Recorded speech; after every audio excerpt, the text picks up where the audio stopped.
Welcome, everyone. Hi, my name is David Sandalow. I'm the Inaugural Fellow at our Center on Global Energy Policy here at CEPA. I'm thrilled to be able to welcome Richard Kauffman here today.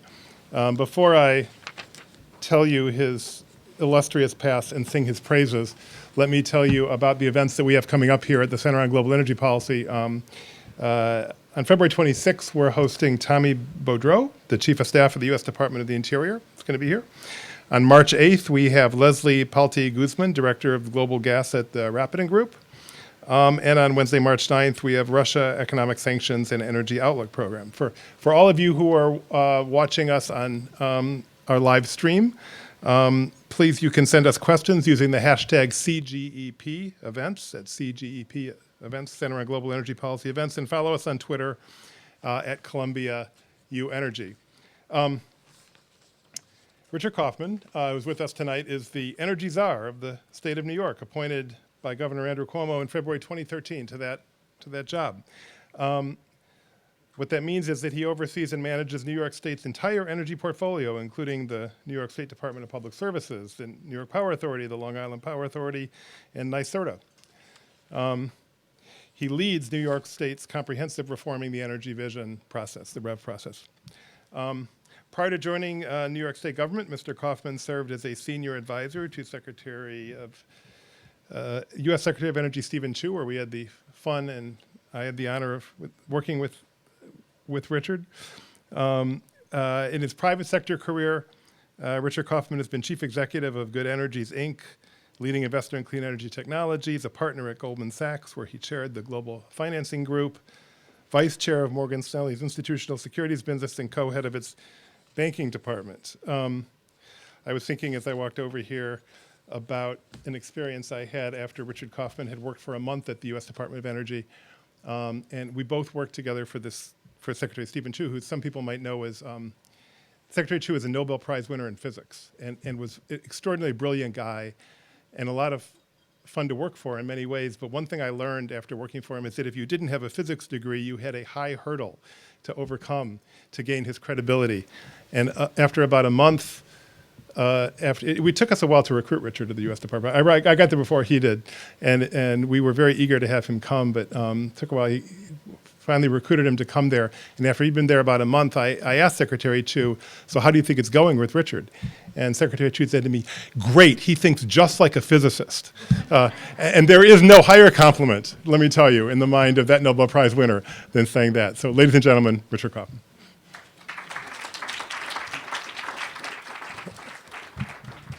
Well, thank you very much. And David, I want to thank you. I want to thank you for the work that you've done here as the Inaugural Fellow. And I also have to really be quite personal because really without David, I wouldn't be here, not just literally today, but I had this long career in the private sector, and it was really David who helped pave the way for me to consider doing something in public service. So really, David, without you, none of us would exist here, okay? So thank you very much. And I want to thank everybody for your interest in this topic. So probably somewhere this week, in a room that probably isn't as nice as this, there's a meeting about the future of the utility. Because you know the narrative, the cost of traditional production distribution of electricity services, those costs are going up, and the cost of solar and everything else is going down. And so isn't that going to mean at some point what some people have called a utility death spiral? And so how are we going to keep the utilities alive? And we see the net metering debates going on around the country. So I don't want to talk about, though, yet, the future of utilities. I want to first talk about the past.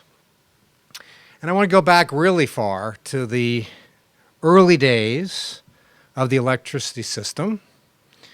And I know this is a safe space. This is an academic community, people interested in energy. So I can presume that you're familiar with what were called the current wars between Thomas Edison and Nikola Tesla, between DC and AC. But there's a third person involved in that story that is often overlooked.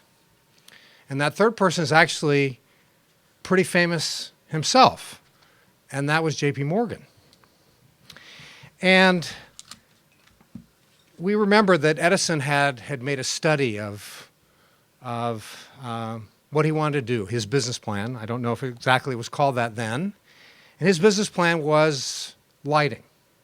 He wanted to be in the lighting services business, and he wanted to own everything. He wanted to own not only the light bulbs, but the wires and the distribution system and the generation system. He wanted to own everything. And J.P. Morgan was his financier. He and his colleagues put up the dough to support this business plan. And so you remember that Edison had the Pearl Street Station and with DC, and it was a great idea, but he was having difficulty making DC go very far from generation. It was measured in feet and yards as opposed to miles. So you can imagine the conversation, because it happens every day now. Edison said to Morgan, you know, I've got this thing ready. It just needs a little bit more time. And of course, and it needs some more money. So Morgan lent some more money. And it just needs a little bit more time. I've really got it. And this went on for a while. And eventually Morgan said, and again, I'm using today's words, you know, we really should rethink your business model, because this is a capital-heavy business model, and it's taking a lot of time, and it's taking a lot of money, and I know that there are other competitors that are working on lighting too. So what would that other business model be? So Morgan suggested the following. He said, well, you know, people have furnaces in their homes. Why don't we have individual DC generators in the home? And in fact, why don't we license the technology to people that make those kinds of things? That's a capital light strategy, and we can go to market very quickly, and we can make a lot of money. Edison didn't like that idea. For some reason, entrepreneurs, you know, get wedded to their business model, and he said, no, I don't like that idea. I like my idea, and I'm going to carry on my own. And they parted company, and Edison went off to Germany to raise some money. And we know sort of the rest of the story, which is he was unsuccessful. And the last part of the story was that Morgan had to bail out the Edison General Electric Company and brought in the Tesla AC solution. And of course, it became the General Electric Company as opposed to the Edison General Electric Company. And that's what happened. So we got out of that a AC central station and distribution system. That's what we got out of that story, of those individuals. And it leads us to ask the question about what if. Because, of course, we don't know what the alternative world would have looked like, but it might have looked quite different. It might have been a system which was a distributed system, and it might have been a DC system. And the irony about that is when you look at what's happened is lighting, electronics, machinery, everything is going DC now. And in fact, we have this perversity where solar, we convert DC to AC, therefore back to DC. So the reason I tell this story is because of the role of business and finance, how that story plays in the grid of yesterday. And I want to make the point about how we might think about the role of business and finance in thinking about the grid of tomorrow. Because we do need to have a change in the grid. We have to evolve from that one-way central station production distribution system of Tesla to the networked hybrid grid of tomorrow that combines the cost and reliability benefits of the central station model with the flexibility and innovation of distributed energy resources. And so we know that this transition needs to occur, and we know we're not making enough progress in building this future grid, as environmental and economic imperatives require. And in fact, what we're doing is we're grafting distributed solutions on top of the old system rather than building an integrated system. We're just bolting on the distributed solutions. And we know that while there are some technology obstacles, the challenge is less technology and more policy. We also know that in regulated businesses, you get what we regulate, and therefore it can't really be surprising that the grid of tomorrow, which really ought to be the grid of today, isn't being built when our policies are reinforcing rebuilding the old as opposed to building the new. New policy initiatives with regard to energy efficiency, demand response, or support for batteries and solar have themselves been grafted on to a regulatory and policy framework designed to do something else entirely. It was designed to build out a system of Tesla. It was not designed to do what we want it to do today. So we can carry on as we have been doing, but to us in New York, that's bad public policy. It means high costs for customers, inequity between customers, foregone economic growth, and not adequately reducing carbon emissions. And that's the backbone behind REV, or Governor Cuomo's Reforming the Energy Vision Plan. So REV's objective is to create a more affordable, resilient system that's cleaner and gives customers more choice and value. So if you want to think about it in physical terms, the policy aims to drive investment to build the grid of the future. So the question is, how do we think about getting from today to tomorrow? So to get at that answer, I want to give some more history, more recent history.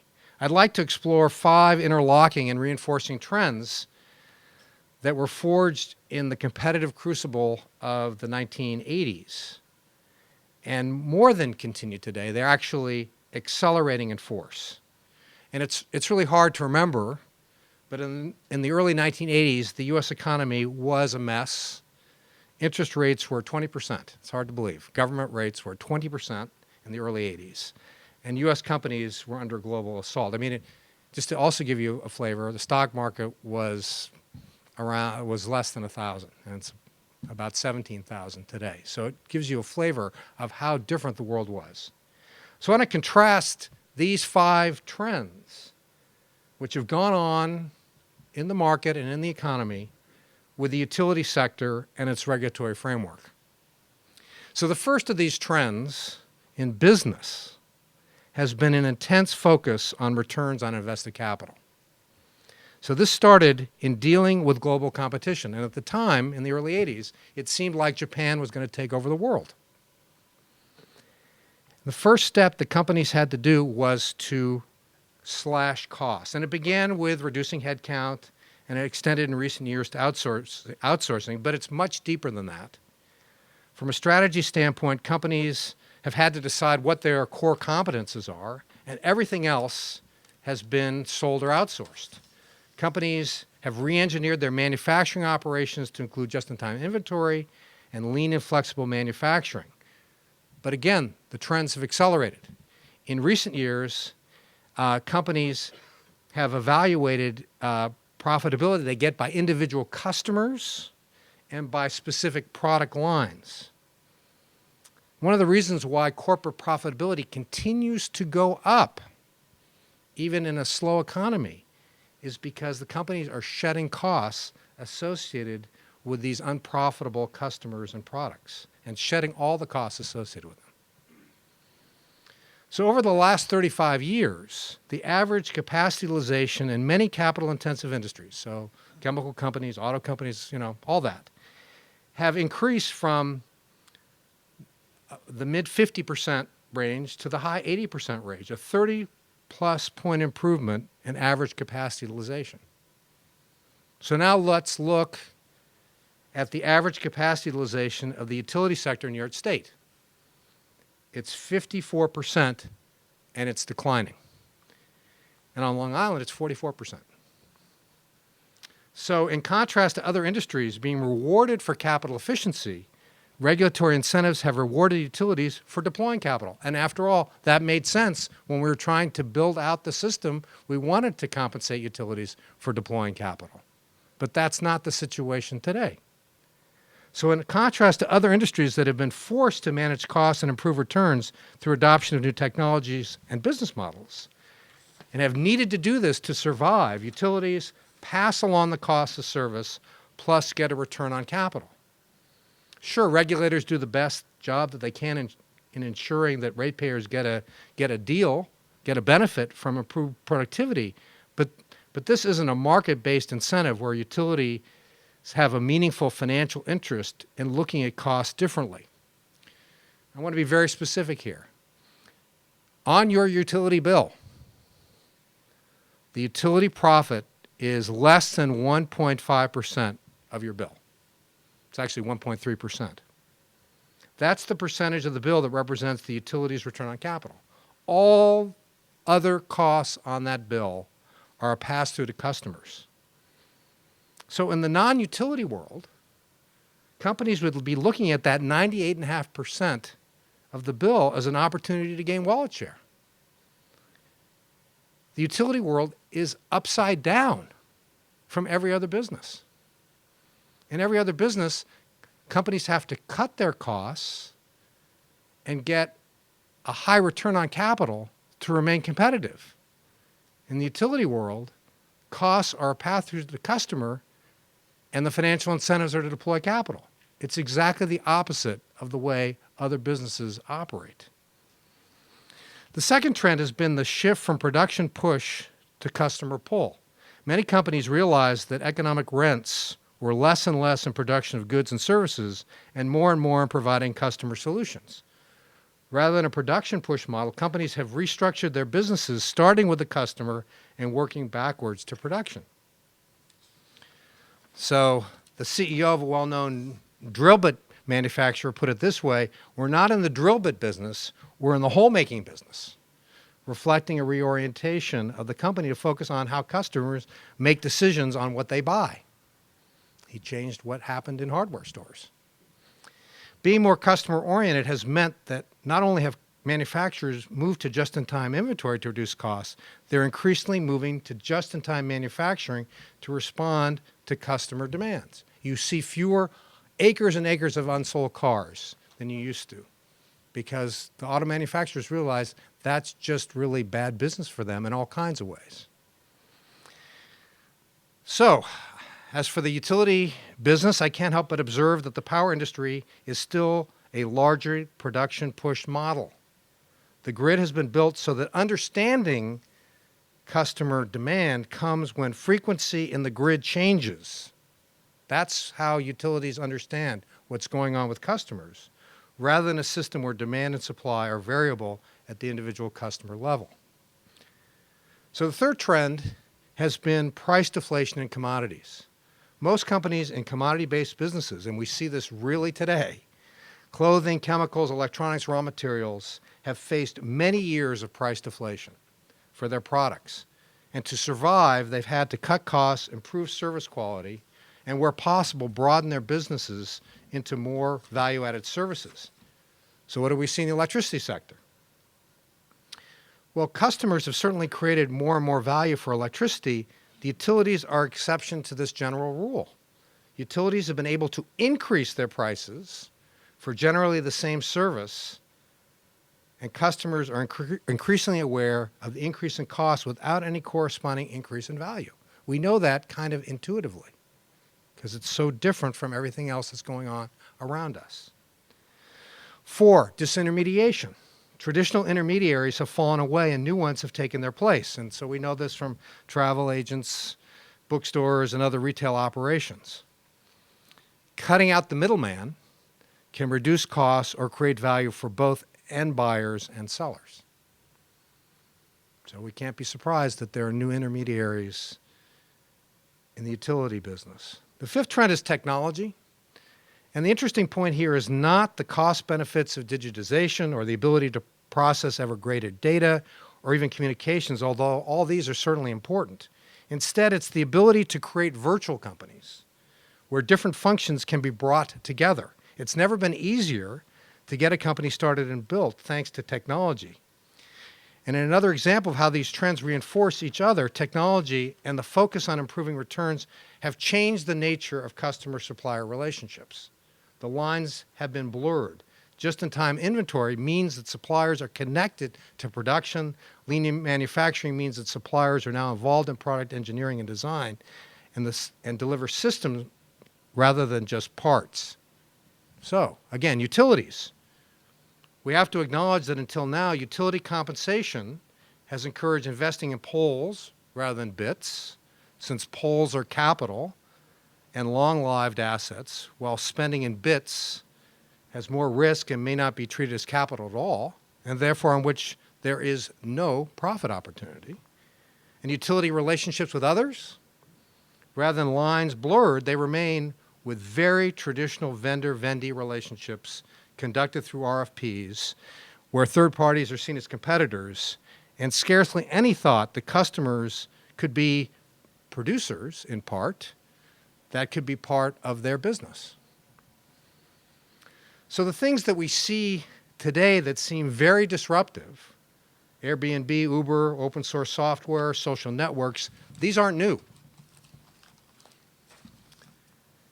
They're the latest manifestation of trends that began 35 years ago and are just accelerating. Airbnb and other shared companies are just taking the idea of capital efficiency from the business world and applying it to the household sector.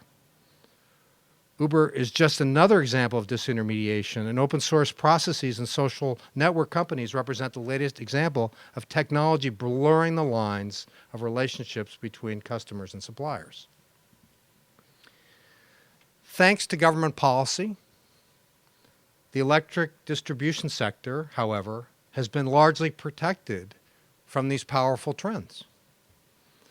But the forces of history, and I'd say after 35 years, they are the forces of history, can only be kept at bay for so long, and they're now affecting the industry, and that's why there's discussions about the utility death spiral.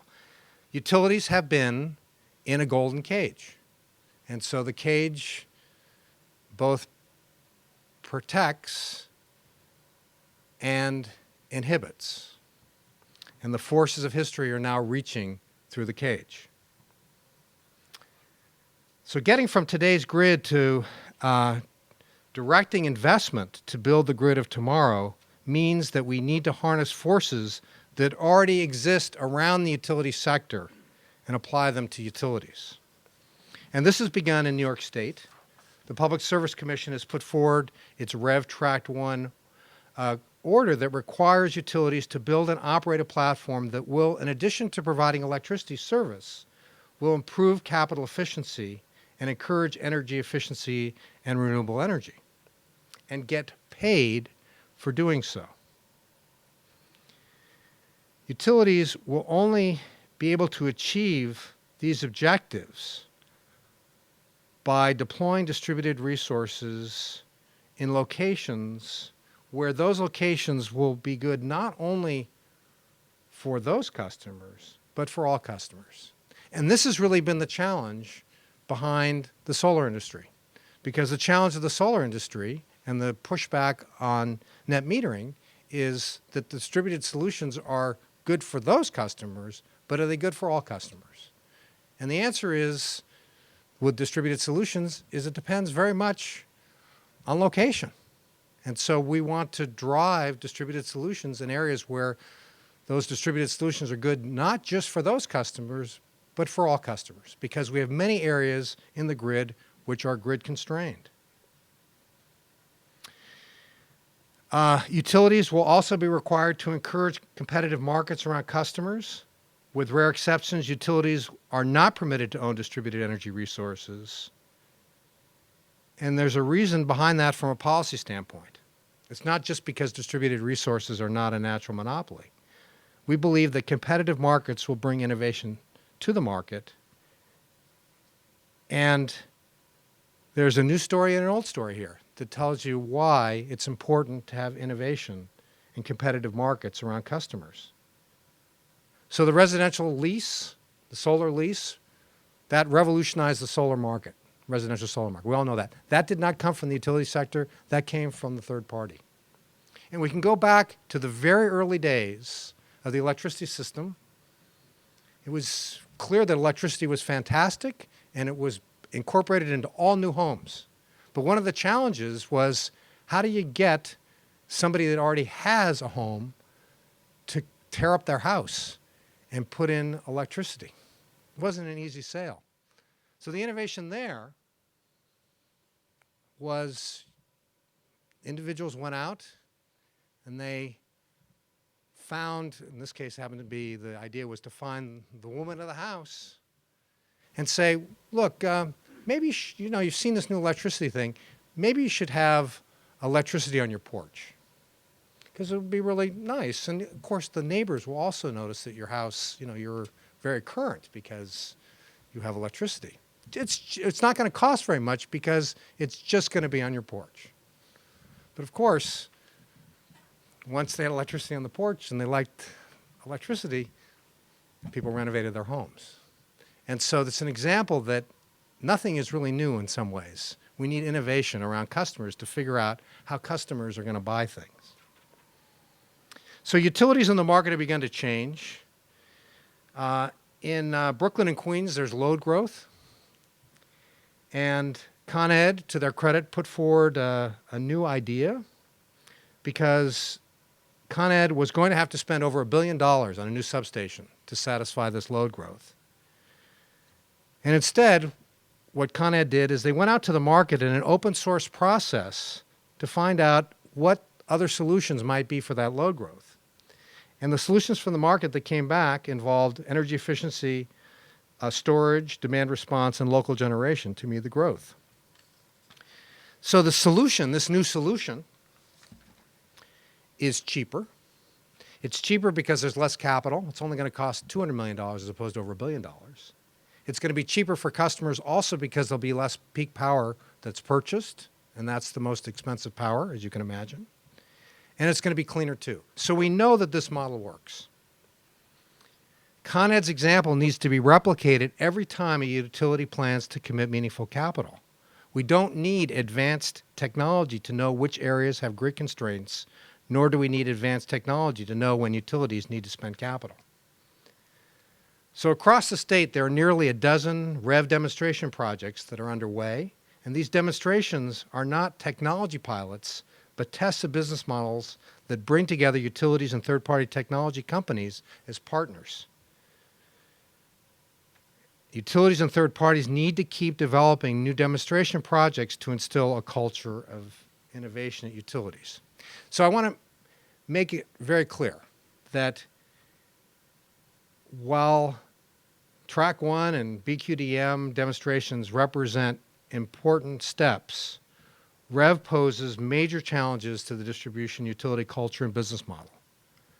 We've said that utilities have to be more capital efficient, but the current business model relies upon spending model. It's exactly the opposite. We've said that utilities need to integrate distributed energy resources as a business. But today it's not a business. It's a matter of regulatory compliance. We've said that utilities should provide more demand response and energy efficiency as a business. But today, these are areas of matters of regulatory compliance, not a business. Stimulating competitive markets involves moving away from traditional procurement models and towards treating third parties as customers and partners. We need and want utilities to think about new ways to achieve revenues and profits. Instead of relying exclusively on committing capital into the rate base, we want utilities to get paid for market-based fees in the regulated businesses and to think about that 98% of the customer bill as an opportunity. Every dollar saved can be shared with customers and utilities. The current system, and I can't stress this enough, is so capital and energy inefficient.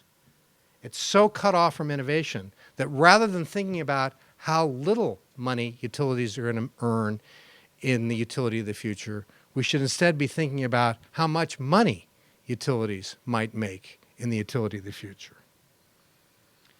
So if utilities are to change their business model, they need a different compensation model Getting paid from markets gives utilities the opportunity to get paid for human capital, as in the case of most other businesses today. So the transition to the grid of tomorrow requires change from all participants, not just utilities. Third-party technology companies also need to change. Third parties looking to provide services and partnerships with utilities can no longer just think about what's good for the customer side of the meter. They must be involved in figuring out the cost of the entire system. Together, we need to build an integrated grid, not a patchwork. Third-party companies, these innovators, the current innovators also need to recognize that in approaching government for support, we're looking for solutions, not looking for a specific technology. While there are public funds to support third parties, this is the last piece, as after considering how changes in utility incentives can use the existing cost envelope of the utility customer bill. We have storage companies, for example, that say we need big incentives to deploy storage. We're already paying a lot on our bills. We don't need to pay more than once. The low capacity utilization figure suggests we're paying more than once for the same resource, and third parties need to view utilities as partners and customers, not just as competitors, just in the same way the utilities need to look at them. So beyond utilities and third parties, government must also change. We've been in what's called the resource acquisition business. We give out grants to procure projects, and it's easy to see and measure the results of a grant. But grants do not create markets. They become the market, and third parties organize themselves around getting the money. If market forces are going to be more important, the regulatory paradigm needs to change. If energy efficiency becomes a business, and one of the REV demonstration projects allow for this possibility, there's less of a role for regulatory oversight of utility energy efficiency programs. The regulatory process needs to be moved from a judicial-based process to one where regulators can act as market monitors. There's a final need for change in government, and this is really important. While harnessing market forces can accelerate change, we need to be mindful that not all customers will be served by the market. We need to know where markets are and are not, and have policies that know the difference. And that's a very big change in government. So these changes in culture and practice involve a change in the whole system. This is a system of systems. It all needs to change. So I want to end with where I started. I want to end with Edison, because we should take a moment to reflect on the amazing invention of electric lighting. And he wasn't the only one, but he deserves the lion's share of credit. The world was dark and unpleasant and greasy from gas before Edison. But we use electricity for a lot more than lighting. And as smart as Edison was, he had some ideas, but he couldn't have anticipated all the things we use electricity for. And the interesting thing about what's happened with these rise of distributed solutions and IT is that these distributed solutions are located around us, increasingly around us. And this gives us the possibility of coming back to the time of Edison and imagining that there's another step upwards in the value that we get from electrons. Because after all, we don't get up and say we want to use electrons. We get up and what does the electricity provide for us in the way that we live? In terms of comfort and convenience and everything else. As Amory Levin says, we want, warm showers and cold beer. And we really don't know what is out there with these distributed solutions. And we need to free up the system of systems, utilities, government, regulators, existing third-party providers, to allow innovation to determine what customers want.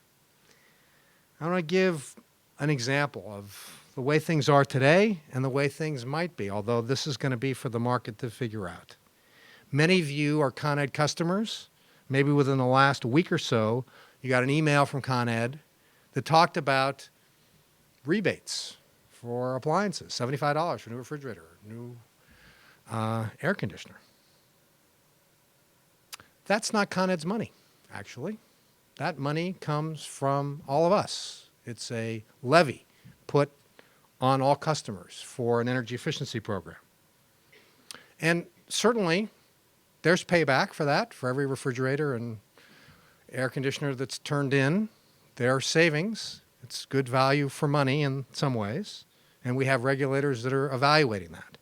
And Con Ed likes it too, even though they don't make any money at it because it's a program that they administer. Con Ed likes it because they can put ads in the subway that talk about these programs, and you feel good about Con Ed. They're not paying for the ads. You're paying for the ads. And the next time they go in for a rate increase, they feel all this goodwill that the public has gotten from programs that we've paid for. And it's a good program. I don't know how many refrigerators and air conditionings that are turned in, but I'm sure that there are some.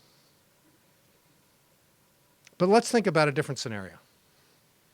Let's think about a scenario where, just in the same way that there's a solar lease, there are service providers that go to customers and say, and you remember how the solar lease works, you can put solar in your house, no money down, just pay a little less for your electricity. That seems to work. We could imagine that same business model happening with appliances, where somebody comes to you and says, how about paying 5% less on your electricity bill and you get new appliances? Well, the service provider and the utility will be able to split a meaningful difference between the fact that the new refrigerators and appliances are much more energy efficient than the old, and there are chips in the refrigerator that will enable it to participate in the demand response market. And all customers will benefit because there'll be a substantial reduction in costs in the system. And those people that get new appliances will be really happy because they get new appliances. And it's not about saving the world or about saving money. For those customers, it's going to be about living a better life. Nest, has got thousands of apps, I guess, already. And one of the apps is about the controlling of your temperature of your bed.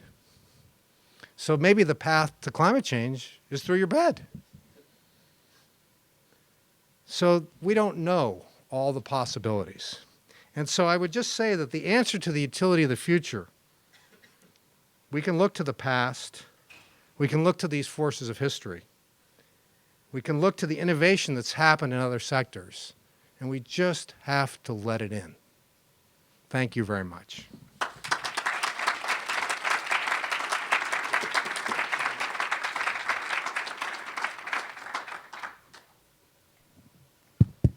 Richard, that was brilliant. Thank you. I'm going to ask a few questions, and then we'll throw it out to the crowd because I know we've got a lot of expertise and interest in the audience. So I want to start with your great story at the beginning about J.P. Morgan being interested in financing distributed solutions. The successors to J.P. Morgan today have sometimes struggled to finance distribution and distributed solutions. Do you have any thoughts about the steps that can be taken either by government or by those institutions to facilitate financing of distributed solutions in the electric sector? Okay. Well, thank you. So a couple things. One is this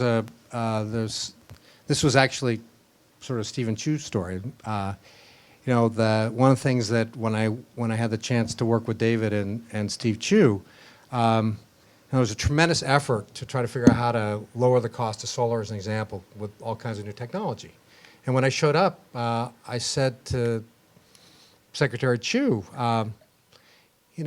we work really hard to develop new technologies, but really the way we're financing the solar industry and the renewable energy generally is really anachronistic relative to other sectors of the economy. Because in other sectors of the economy, we use stock and bond markets. And in the renewable energy industry, we use project financing and try to get bank loans and all kinds of stuff that is really not even 1980s financing technology. I mean, we are really old school. And we still, unfortunately, rely upon benefits, and all kinds of things that make it very difficult to finance the industry in a modern way. So I guess maybe a couple other points. One is that sometimes we think that the problem is financing, and sometimes in distributed solutions like energy efficiency, the problem isn't the financing structure. The problem is and when we think about PACE financing, for example, PACE is, well, it'd be great. We'll just have PACE and put a tax, be able to collect on the tax bill. It hasn't led to a flood of deals occurring because it's about originating the project. So we have the issue of financing has to be related also to project origination. So there are lots of very smart financiers that if there are a critical mass of projects, they can figure out how to finance them. That's the challenge in energy efficiency.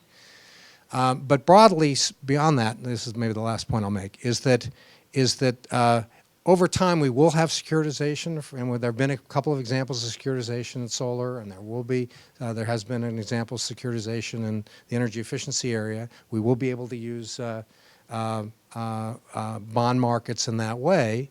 Right now, it's unfortunate that too many companies in the industry are using financing not as a utility. I'm not talking about electric utility, but right today, in most of the things we buy, the financing part, you go to buy a car, you can buy whatever car you want, and the financing you get separately.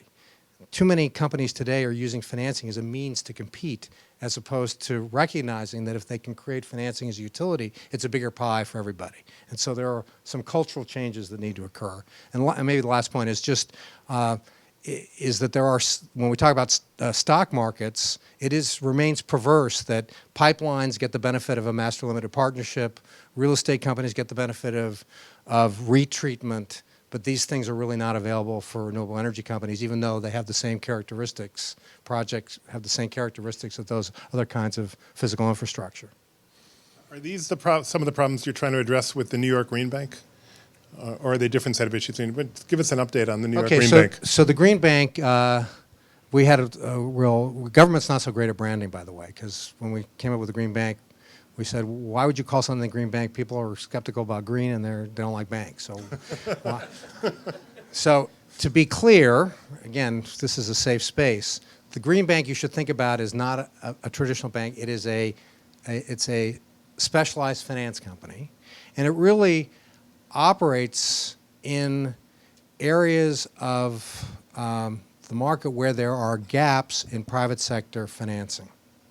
And these gaps in private sector financing exist because of, frankly, the regulatory structure that banks have to live under. And so we work in partnership with companies that are making, where their progress in the market is limited not by the cost of financing, but the lack of availability of financing. So I'll give you an example of a couple of things where there are financing gaps. So we talked about the solar lease and how that's revolutionized the market. That's the great exception for most clean energy things. So in New York City, if you're a commercial customer, today's battery costs are such, you're exposed to time of use pricing, it's economic for you to have a battery solution. But you have to come up with the upfront capital to buy the battery. Very few people want to come up with the upfront capital to buy the battery. So you'd like to have a battery lease. Well, that battery lease financing product doesn't exist. And so it's not a technology risk when you go to the banks and say, what do you think? The banks will say, the banks we talked to said, yeah, we like that idea, but it's too small because under the current bank regulatory limitations, things that are small, the amount of capital that has to be reserved against those loans makes it uneconomic for the bank to lend. So the banks have said to us, you build a $50 million portfolio, and then we'll take it off your hands. So the idea of the Green Bank is it can step in, we can get paid for our capital, as opposed to a grant where you give the grant out, it's gone. We can bring in private sector capital, and then once the market's established, we can step out of the way. And that's really the concept. And so between commitments and closings, the bank has about $350 million of capital that's committed. and that will be leveraged 3 or 4 times for projects that are be built in New York that wouldn't otherwise occur. And David and I worked at DOE where the loan program. One of the questions in government when government gets involved in financing is how do you know this question of additionality? How do you know that by government getting involved, you were really some things weren't going to already happen? Well, if you're giving away money, as the DOE gives subsidized financing. Well, the challenges with giving out subsidized financing is you don't know what would happen if you didn't give it out. And obviously, if you're giving out subsidized financing, a lot of people are going to want to take advantage of it. So if you're actually in the business of charging market rates for your financing, then the private sector wouldn't be paying you unless you were providing something that was of value. So it really helps this additionality question. So you only do market rates in the Green Bank? Yes. I wanted to ask about one of your points on capital utilization. You had some pretty compelling figures about it's 54% capital utilization in the utility sector and much, much higher in other industries.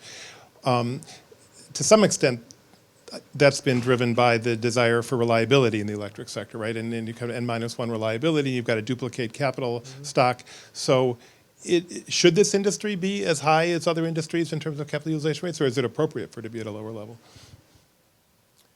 Well, so again, why is the industry have such low average capacity? Well, so as you suggest, way that currently it's built for the peak hours of the year, and then you need an excess above that.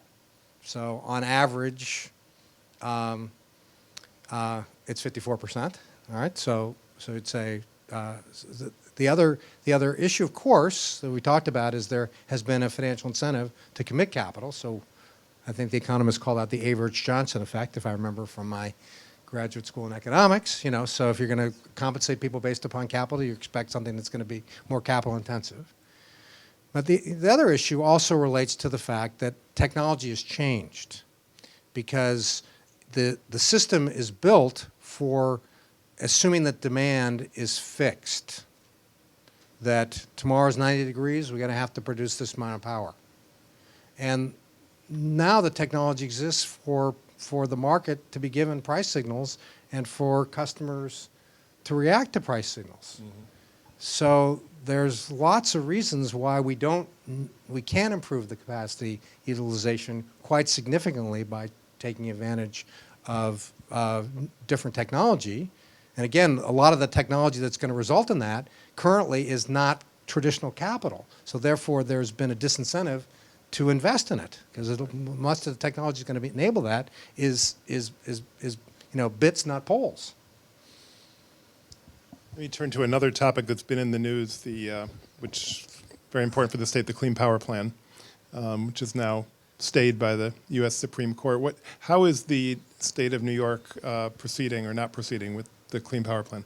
Well, so we were doing what we were doing before the Clean Power Plan. So the governor called me in the depths of Sandy, and he was the governor that when there's a disaster, he's on the scene, and he saw that people were in the cold and the dark, and that in some cases the utilities, were trying to find stuff on pieces of paper and sticky notes, and his comment was, this utility sector is in the vinyl record age, in the age of the iPad.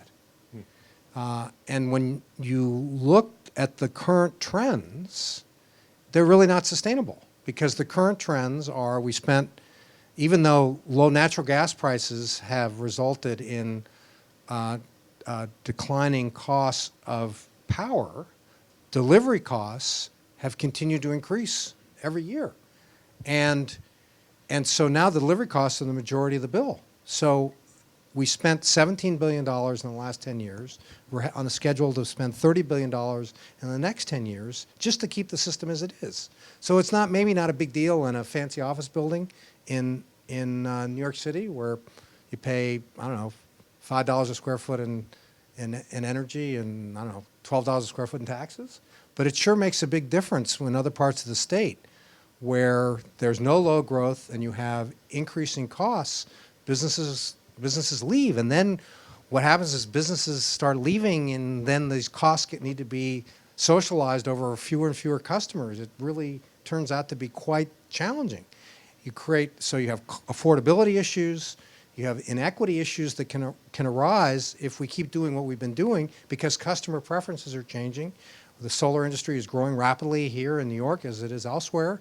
The decoupling, which is seen to be a very progressive policy, the idea of decoupling, because in New York State utilities don't own generation, this decoupling idea is utilities shouldn't be compensated based upon the quantum of electricity you use. So they're indifferent because they're going to make the same revenue irrespective of the amount of electricity we use.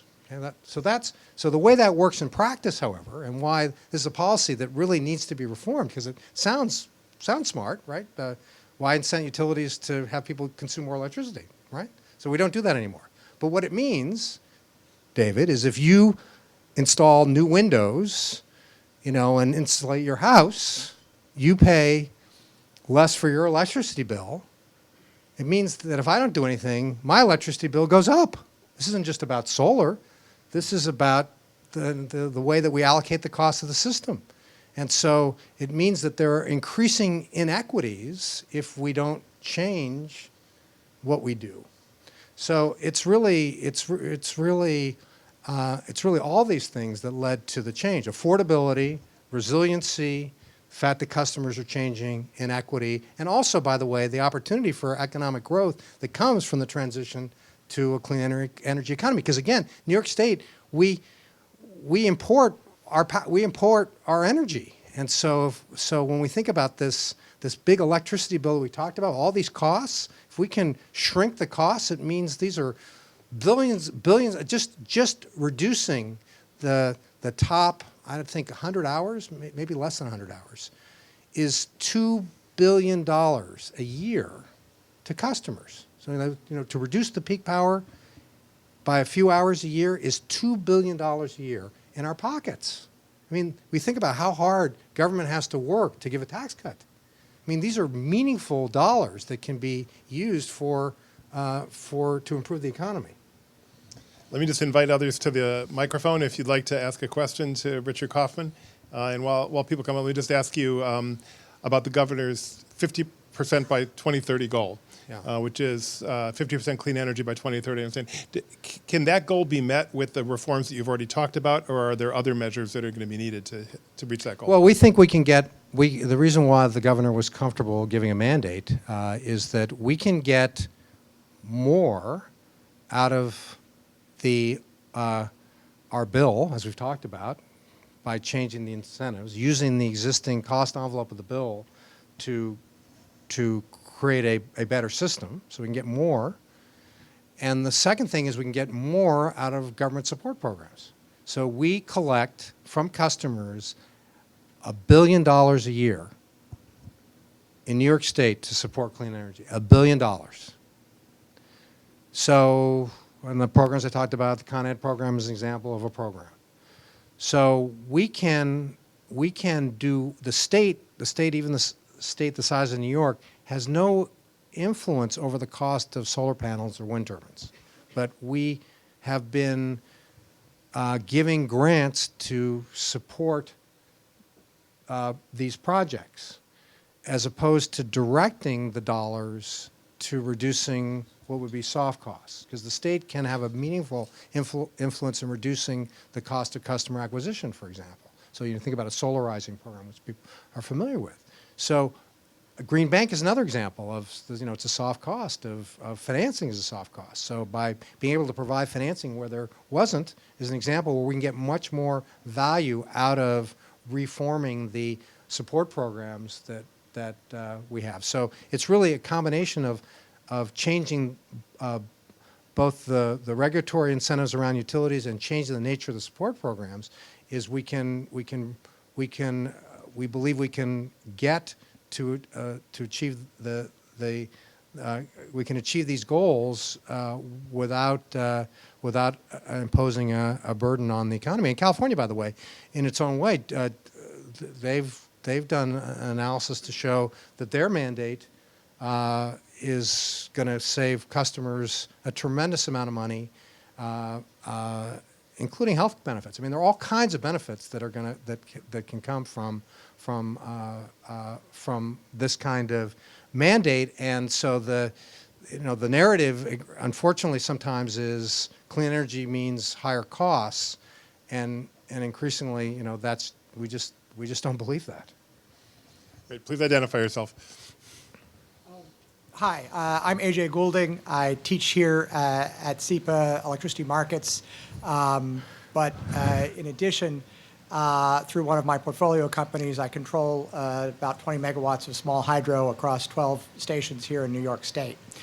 And while I applaud the objectives of REV, my perception is that the problem of getting to the utility of the future is that we have to deal with the utility of the present. Mm-hmm. And our experience is that while over in regulatory affairs, there's a set of people in any of the utilities that are excited about REV and are trying to design pilot programs. In the engineering department, the people that process interconnection requests have been cut back so much, and at the same time are facing a significant increase in the number of people that are interacting with them, that on the ground, the practical ability to deal with the changes that should occur as we start thinking about microgrids, microgeneration, all the objectives of REV, the capability is not there. The utilities can conceptualize through regulatory affairs all kinds of neat programs, but for change agents that want to actually do something, it's much more challenging because the utilities, even if we don't attribute any disincentives to dealing with change, they just aren't staffed to handle it. How do you envision the regulator nudging the utilities to staff all of those practical departments that have to interact with change agents to get this done? Thank you. Well, I hope I wasn't being too Pollyannish. I hope that I said that the changes we're talking about involve a meaningful change in business model and culture.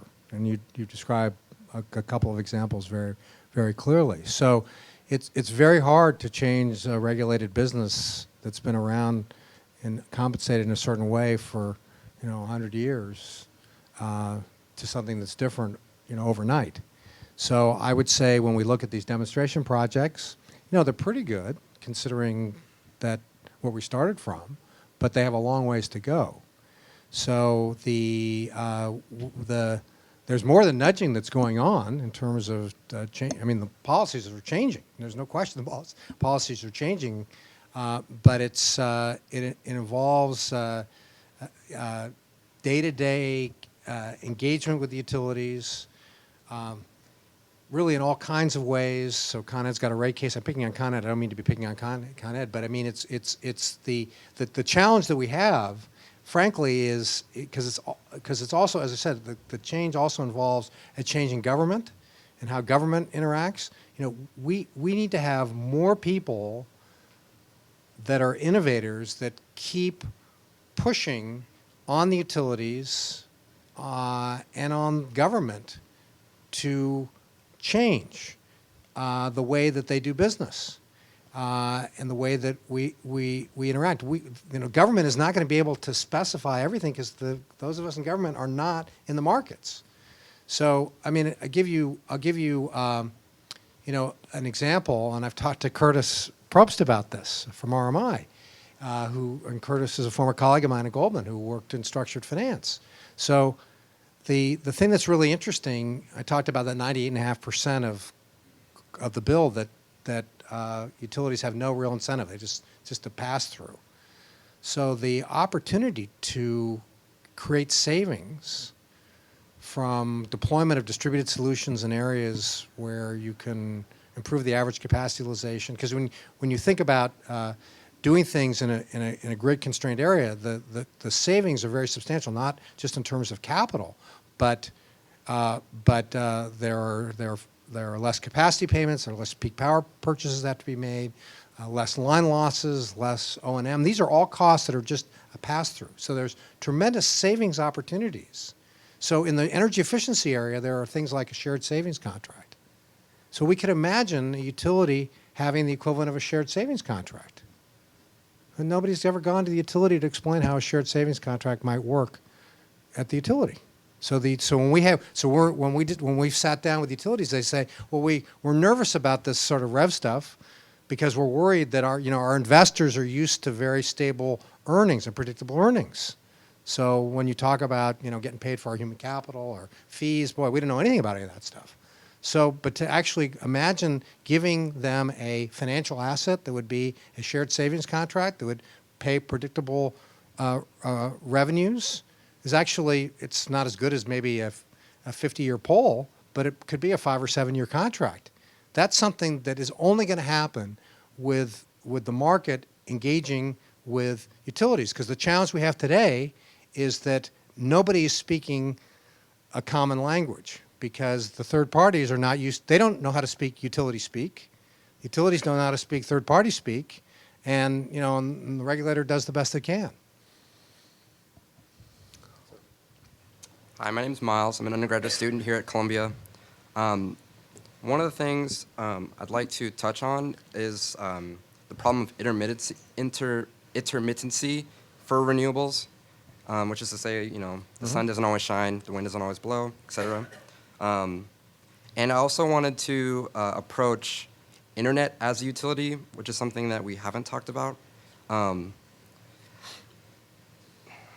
question is, towards the end of instituting something quite foreign to this country, which would be like a green economy, something unprecedented rather, how do you see, how can you, from a policy perspective, is creating a green economy for internet infrastructure primary, or does it seem like it's parallel, or how is the relationship between a green internet infrastructure, which would have a much lower energy requirement, much more like on the kilowatt level as opposed to the megawatt level? It seems like if we're not there yet, like a open source green internet infrastructure, then how can we talk about cars and houses and different enterprises and factories and things like that? It seems like we haven't gone through you mentioned history, we haven't gone through the dialectic fully there. So I'm wondering what your thoughts are on intermittency, internet infrastructure as a way that set a precedent for green economy, and if that's something that would have traction in a policy setting. Okay, thank you. So in terms of intermittency, again, this goes to the issue about thinking about the world in terms of not just electricity, but also in terms of the bits, because we can imagine, and this is not a difficult stretch, because the technology largely exists to pair intermittency with adjustments in demand. We don't do that today because there's no economic incentive for anybody in the system to do that, because power costs are a pass-through. Utilities don't have, the demand response is a matter of regulatory compliance. It's not a business. So we can, under our policy, and this is one of the reasons why we think we can get to the 50% without it, because we're going to be doing it differently, 50% renewables, because we will, over time, have the ability to deploy renewables, lots more renewables, and have demand-side adjustments to deal with intermittency. So we won't need, and the reason why it won't cost as much money is because we won't have to have all this extra capacity in terms of backup. When we talk about a 54% average capacity utilization, we are paying all this money to power plants that run hardly at all. The bulk of their revenue comes from capacity payments. So that's, I think, the answer to your first question. The second, and I think you were really, I'm gonna maybe not answer your question exactly, but to talk about something else, which goes to the physical nature of some of the internet. And the interesting thing is that again, in New York City, we're really beneficiaries of high-speed broadband. That is not true in many parts of the state. And so when we think about what does it take to be competitive, now is high-speed broadband. You know, the community is not going to be competitive if it can't do that. And so it's interesting when you overlay the areas of grid constraint in New York State with the areas where we don't have broadband, high-speed broadband access, it's like a 99% overlap. So the interesting thing about this challenge of infrastructure is that actually we can have the new internet infrastructure help build out the electricity infrastructure that we need, and the new electricity infrastructure build out the internet infrastructure that we need. On the intermittency question, what role do you see storage playing? Absolutely. You know, it's clearly right. And again, the problem today is that storage is not. There's no financial incentive for storage. So we have a storage program. It's like the refrigerator rebate program. We have a storage program, and sure, it makes sense to have that storage pays for itself in terms of ratepayer dollars. But it's ridiculous. Why? You know, we know that storage can actually save meaningful amounts of money for both customers and for all customers if deployed in the right locations. We have to create the economic incentives for the market to deploy it. We need to have utilities be able to identify where these locations are and have them have a financial incentive for doing so. But until today, that has not existed. Yes, ma'am. Hi, I'm Jessica Marlies. You're really optimistic about the height of your questioners. Okay, so I have 12 questions. I'm going to limit myself to 3. So Okay. I, like you, have moved back and forth between the private sector and the public sector and worked in government for a number of years. And so I can probably... Sorry, if there are going to be 3, Yes. let's make them really quick. I'm going to make them 3. really Okay. quick. I'm going to make them really quick. So the first question is, one of the areas of law where I practice is in the sharing economy. And so the sharing economy is, as you know, the Uber and Airbnb of the world. And so what is being looked at in terms of using that sharing economy model to allow for those dispersed participants in the energy market to interface with traditional utility companies as a business intermediary that has almost zero financial needs of its own? So that's the first question.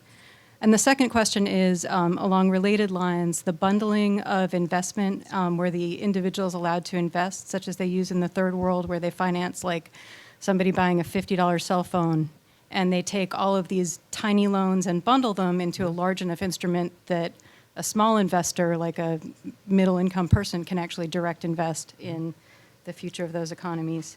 And then the third question is, what is being studied in terms of the dollar return of that 98.5% in the bill? How much of that is going to pay for existing infrastructure that they've forecast out over the next 20 to 30 years because of the life cycle of building a plant and getting the permit? So how much of that is paying for sunk costs for things that they've already built versus for forecast need for future construction, where we could actually realize the savings? I will not. Okay, so well, again, so in terms of the part that's the return on capital is 1.3%. Right. Sorry, the other part. Yeah. So I understand. So the other part, there's a lot of variable costs in that. So when I talked about capacity payments, those are largely variable costs. Peak power costs are variable costs. Line losses are variable costs. So there's substantial amount of costs that can be saved right away by changing the incentives. Okay, so the crowdsourced funding stuff. Just quickly on that. That's an example where, again, it's going to depend on how the markets develop. But I mean, the Green Bank, for example, has been in discussions with people that are in the crowdsourced business to offer a financing line, because the whole question about, in terms of funding, because to be clear, when we talk about competitive markets, and this is really the reason why we have a green bank, the deeper reason, is that competitive markets have to be financed not by the utility rate base, but by competitive markets, by definition. And so some of the financing that is going to take place is going to be financed in somewhat unconventional ways, things that have not yet been developed in the sector. So off the back of customer contracts, for example. So these are going to be a little bit different. They've been done in other segments of the economy, but haven't been applied yet in this sector. So in the case of there might be a small solar project that would be financed in the way you described. So a crowdsourced funder may need to have a line of credit so it can go develop those projects and then parcel it out to small customers. That would be a role for the Green Bank. And your first question was about the shared economy. Of course. Well, so again, a good example. I talked about the appliance example. The appliance example, or it could be home health care, same kind of thing, where again, utilities are not going to be able to own distributed resources, but these distributed resources are going to help the utilities make more money because the utilities are going to get compensated for improved capacity utilization. So the only way that they're going to be able to earn the maximum profit that they can is by doing things that are going to enable distributed solutions to help improve their capacity utilization. So it changes the nature of the relationship between customers and the utility. They're going to be linked together, and that's really very important to understand that in terms of our policy. Now, look, we're I don't want to say we're making it up as we're going along, but we are a little bit in uncharted waters, and so but one of the judgments that we've made is about the importance of competitive markets, because that's where we're going to draw in innovation. And the other point about competitive markets is the relationship between the utility investing in platforms that are going to get value from the market, as opposed to just investing in things with the hope that down the road it'll have value. Because otherwise it'll break the bank. If we don't create a dynamic where utilities know how to invest and get a return from the market in some way, we will have a system which will be unaffordable and will move too slowly. Thank you. Hi, my name's Catherine Griffin. I work in procurement at Enernoc, which is an energy intelligence software company. So New York is a really liquid market. There's a lot of companies that are here providing supply for customers. And I was just curious, from what I can tell, REV seems to be more on the distribution side, perhaps, but how does REV have an impact on the liquidity of New York and the ability for these third-party suppliers to provide the best price for their customers? Okay, so you should maybe describe a little bit more about the business that Okay. I know your business, but I don't know if everybody else knows your business. Sure. So Enernoc is an energy intelligence software company. They're traditionally known for their demand response. In fact, there was a big thing in the news with FERC 745 recently. And what they do is they provide demand response services to companies throughout the U.S., mostly in PJM, which is the Mid-Atlantic area. What I do is I work in the procurement group. So I help really large commercial customers go out and buy power from the market outside of the utility. So instead of getting their supply from Con Ed or National Grid or NSTAR or Eversource, they can go to a company like Constellation, Direct Energy, Con Edison Solutions, NRG. And so my question about REV is, with all this distributed generation, how is that going to impact a company like Direct Energy, Constellation, to be able to provide the best price for large real estate or manufacturing, particularly here in the city? Well, okay, so I just want to talk about both parts of your businesses very quickly. So the Okay. first thing about Enernoc is this point about demand response. They're in the demand response market. The problem with the demand response business is it's good for the Enernocs of the world. It's good for the customers. It's bad for utilities. It's good for all customers because you're reducing peak demand, but it's not a business for the utility.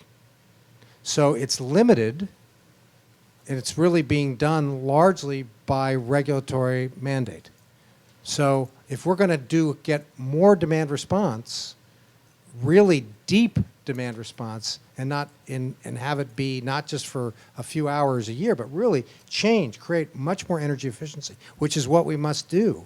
We have to change the utility incentive. We have to get the utilities in the game to have it be part of their business, to identify customers, help identify customers. So that's one point.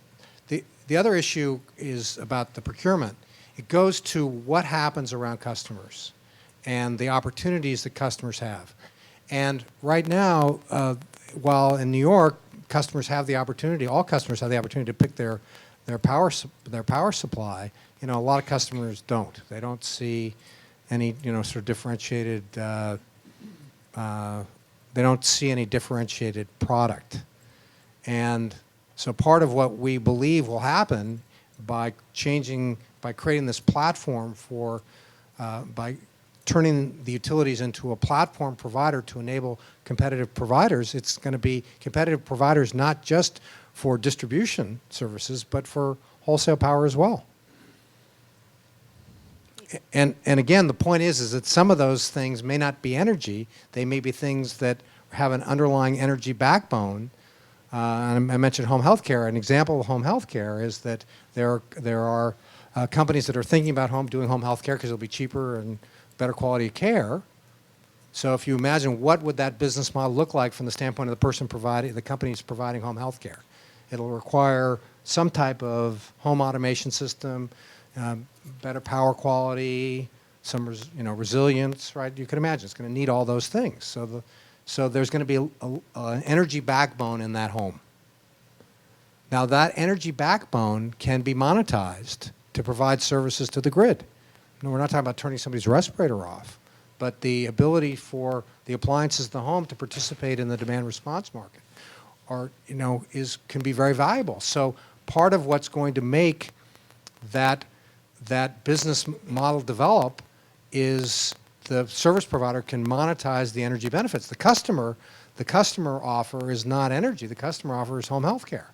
And so when we talk about markets around customers and the ability to have a robust market, it means that some customers are going to be very motivated about energy, but other customers are not going to care that much about energy, but there'll be a third party offering that service that will be able to take advantage of the energy markets. Well, thank you again for all your wisdom. It's really been very informative. One of the things that I'm wondering about, and it really actually ties back into a lot of the questions, is we've talked about the grid of the future and the utility of the future. Mm-hmm. And I'm just saying there's sort of three different paths that I see. There's sort of regulatory fiat. There's the regulatory side that is actually rate making for the regulated utility. And then there's NYSO, which operates the deregulated grid and sort of sets up various rate structures. Can you describe a little bit how you see those three working together and ultimately how this is going to result in the utility of the future? So everything that I've talked about now relates to things that we can do at a state level using our retail regulatory and other policies. And so in terms of rate making and changing utility incentives, that's all within our retail regulatory authority. Changing the support programs, including the Green Bank, comes from, for example, in terms of how we're redirecting collections to change our policy and programs. So one of the challenges that we have, and we think we can get virtually all the way that we need to get by relying on our retail regulatory authorities and other state policies. It would be helpful to have the participation of the federal government through FERC. And one of the challenges, and who knows whether this is going to happen or not, but the current regulatory structure is that FERC regulates wholesale markets, and the state regulates what are called retail markets. So distribution is retail, wholesale power generation and markets is wholesale, and that's FERC. That made sense. That line of demarcation made a lot of sense when you had large power plants producing electricity and electrons flowed in one direction to customers. It makes much less sense in a world, which we've been talking about, where you have distributed solutions and electrons flowing in two directions. So we need regulatory reform at the federal level, and I don't know if that's going to happen. Last but very much not least, we have Professor Travis Bradford, and then Richard, why don't you just wrap up after responding to Travis? Okay. Hi, Richard. Travis Bradford. I teach near here. So the last few years, we've seen a real emergence of this disruptive challenge that you've described. And I think everyone's really become aware of this disruptive challenge across many of the stakeholder groups that are involved. And we've come to a fork in the road. As Yogi Berra said, when you come to a fork in the road, take it.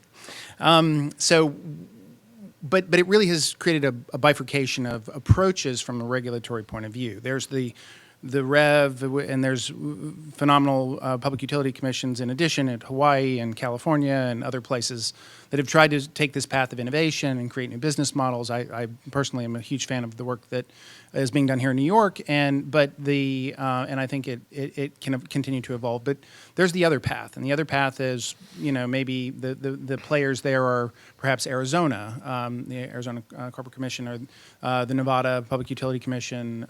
They've taken a very different path, and their response to the disruptive challenges is to in essence, burrow in. They've raised connection fees. They've changed the incentive structures. They've done a bunch of different things. Now, I presume, because I think well of people, that these are rational people making good decisions based on their worldview. So maybe if you can help me get into the mind of a regulator, you probably never thought you'd hear that, help me get into the mind of the regulator and answer two questions. One, why have they taken a different view of the world that you have about the potential long-term savings and risk reduction and the role of the utility commissioners to play in that? And two, understanding what's their real worldview. How do we actually change them from the path that they're on to the path of innovation? Okay, very good. So Travis, I want to thank you. Travis is very modest about himself because Travis has been a very active participant in a whole variety of things that we've done in New York, and also has really done groundbreaking work in thinking about the valuation of distributed resources. So thank you. All right, so a couple things to say. It's really a very good question. So there are some things that are very challenging that we don't want to talk about. And so I'm going to say these things even though there's a camera looking at me. And I say it in the spirit of that we need to look down some cellar stairs. So one of the things that we need to do in looking down the cellar stairs is that we need to ask ourselves the question about how we're going to allocate the cost of the system. So the cost of the system, so I talked about New York and this decoupling, we allocate again, from the utility standpoint, they don't care, right? They're making the same money no matter what under decoupling.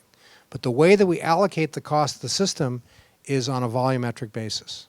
So if you use more electricity, you pay more of the share of the system than somebody that, even though arguably the infrastructure costs are fixed. So the issue here, as I said, we're going to have to deal with that issue. However, when we think about energy efficiency and the price signals for energy efficiency, you want to create the right incentives. So if you increase the fixed charges, which would be more consistent with the fact that the infrastructure costs are fixed, it seems to provide an economic disincentive for energy efficiency. Right? So how do we allocate the cost of the system? That's a real challenge that a regulator has. Right? And there are good arguments both ways. And so these are well-meaning people. Another example is we're in New York City. We're used to paying real estate costs, really high real estate costs. Location really matters. We pay the same amount for electricity across service territories. Costs the same. So if you live in Westchester County, you pay, if you happen to be in the Con Ed service territory, you're paying a lot for your electricity because it costs a lot to dig up the street in New York City. You're paying across the street. You're in a different. Somebody else is in a different service territory. They're paying a lot less. However, there's a subsidy in effect that's happening because the people in Westchester are paying more for their electricity than they have to, which means we pay less if you live in Manhattan. So how much are we going to really push this issue about locational costs and benefits? And that's another issue that we have in how we think about this question of how other regulators think about it, because they can understandably look at this question of solar and net metering and say, well, we want to increase the fixed charge, the line charge, because we got to have to allocate the cost of the system. And they also say that we do have locational issues, but if we're just deploying solar everywhere, then in some places the solar is going to be of benefit to the system, but in other places it's going to be a cost to the system. And so I don't want to go, if I'm a regulator, I may not want to really think about driving distributed resources only in certain locations.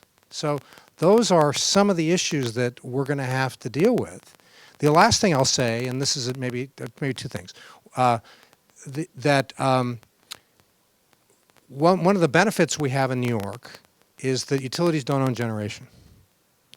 And so that in theory means that they're, to the first question about, cultural change, in theory the utilities ought to be, they don't have to worry about losing their generation assets. They can take advantage of growth in these other opportunities. They don't have to worry about writing off big generation assets. In other states, and so in New York State, it means that generation is owned in competitive markets. But in other states, if the low growth generally is not very high across the country, we already have a lot of generation assets that are if it's owned by the utilities and in the rate base, it means that as more and more solar gets added, it means that these other generation assets are going to become less and less useful. They become stranded assets. Customers are going to have to keep paying for those assets. On Long Island, we're still paying, for example, the cost of the Shoreham nuclear power plant. So these are very significant issues that regulators have to deal with. And maybe just the last point here is that one of the things that's going on here is, as Justice Brandeis talked about, states being the laboratory of democracy. We have very different policies going on around the country in how states are approaching these questions. And it will be very interesting to see, what works out. And we have policies we believe are going to work. We believe that you're not going to be able to attract the people you're going to need to attract in the future unless you don't have a clean economy. But other states are taking very different approaches. And I think that's my final word.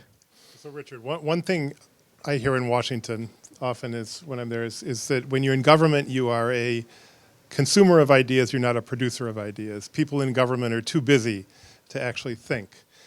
Richard Kauffman breaks the mold. And not only as a czar do you have lots of responsibilities and subjects, you're also a visionary. So thank you for taking the time to be with us today. Thank you very much.